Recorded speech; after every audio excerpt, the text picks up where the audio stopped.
The reason I don't trust the transition team is because there's a lot of red flags with them, okay? Elon Musk didn't buy Twitter until 2 months after it was announced about Truth Social, that Trump was creating his own social media. Then all of a sudden, Elon Musk decides to buy Twitter. Changes the format so that conservatives have a voice. Well, the ones he decides, not the everyday citizens, really. I mean, if you're one of the citizens that doesn't get shadow banned, then, you know. But gives mainly the platform, you know, to the conservative voice. Why would he do that? Well, to control the people. Because at the end of the day, that's what it's about.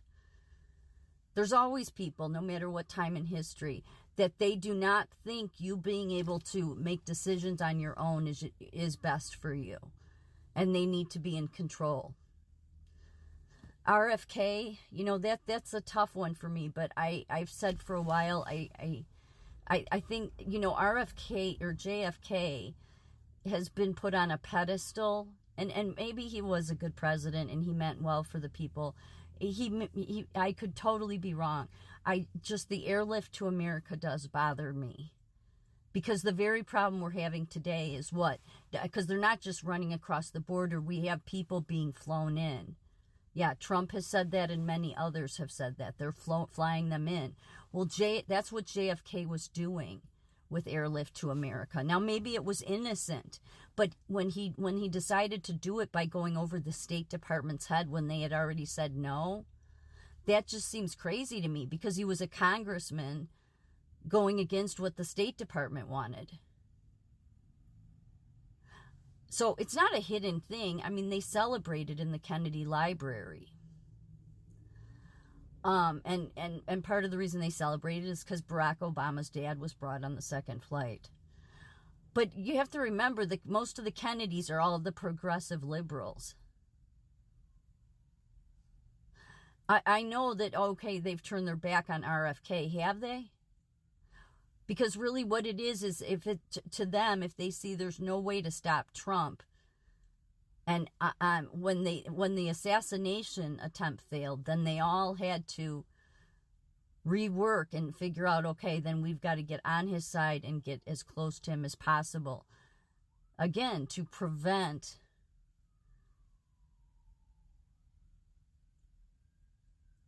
letting us live under the Constitution. They want to keep us under that ideology. So, of course, RFK would want to be in charge of health. Of course, as soon as Elon Musk mentions that he's supporting Trump, he talks about, you know, I'd like to create an efficiency team. Okay. Yeah, I bet they would. And if you remember, RFK Jr. had said in interviews how he was supposed to be a part of the health team in Trump's first administration, but then something happened.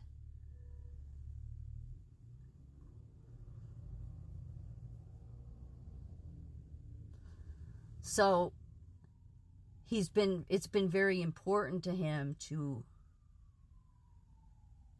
here's the thing, why I know that for a long time before Trump ran, RFK has talked about the problems with some vaccines or the newer vaccines. And did he talk about fluoride in the water or any of the stuff they're all saying now?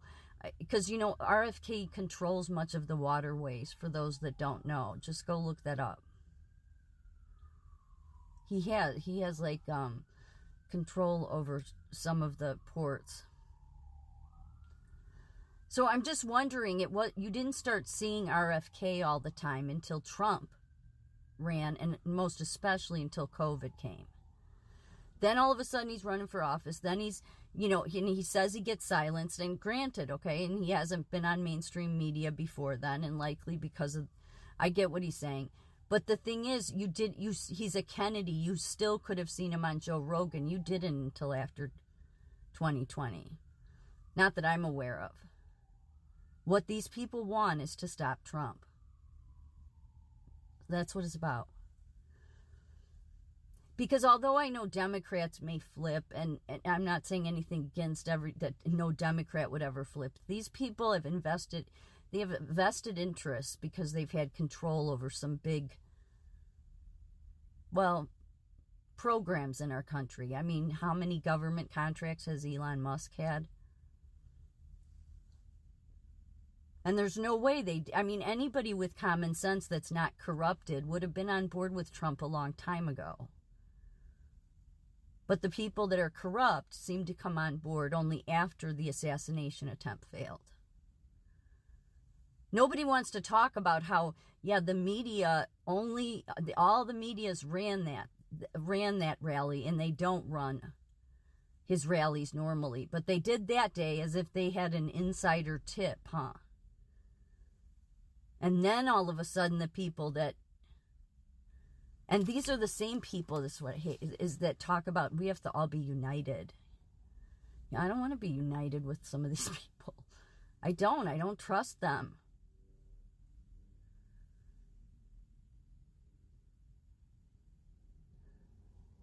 I mean, why would Elon Musk buy a social media platform? Well, there was only one reason. It was because 2 months prior to that, Donald Trump, because he had been silenced, was going, because they didn't care before that.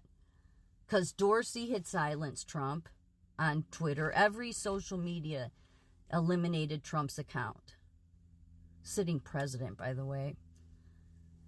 They all did it. But then Trump said, we're going to create our own platform. And did. And so Elon Musk then had to jump in the ring and say, I'm going to buy Twitter. And I'm going to turn it conservative.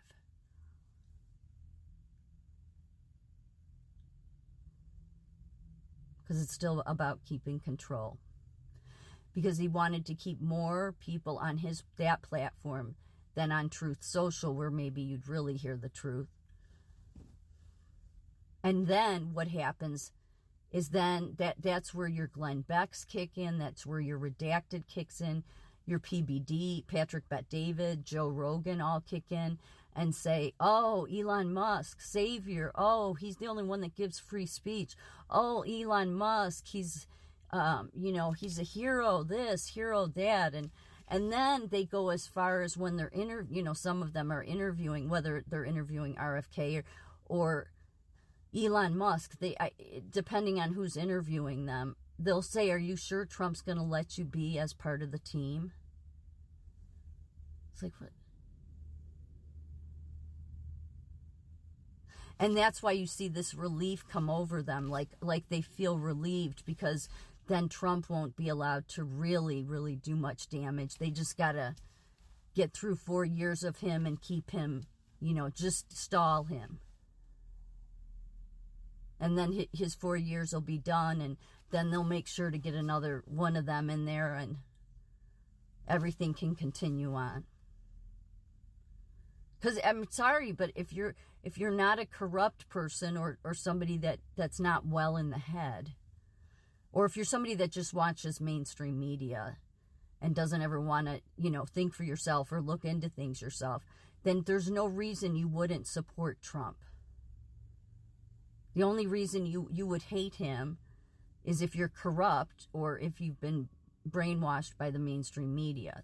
It's really only those two. Otherwise, for every everyday average American, he should be he should be refreshing to you, because he wants to give this country back to the people, the original Constitution, not have you under all this nonsense. So that's why your alternative media, they have this relief over them, like, oh, good, then Trump won't be able to get out of hand when he's in office, because Elon will be there, RFK will be there, yeah, the globalists, and then some other ones.